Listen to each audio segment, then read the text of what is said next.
গেটটা আজকে ফিটিংসের কাজ শেষ করছিলাম।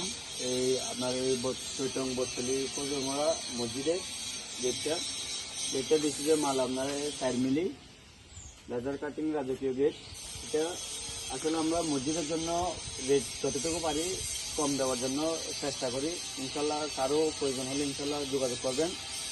অলরেডি আমাদের 4-5টা লেজার কাটিং গেট এই 2 দিনের মধ্যে অর্ডার কনফার্ম হয়েছে। ইনশাল্লাহ যদি সবাই লেজার কাটিং গেট বানাতে ইচ্ছুক আমাদের সাথে যোগাযোগ করবেন। সর্বোচ্চ রেট কমের মধ্যে আপনাদেরকে আমরা ভালোভাবে ডেলিভারি দেবো ইনশাল্লাহ। আসসালামু আলাইকুম।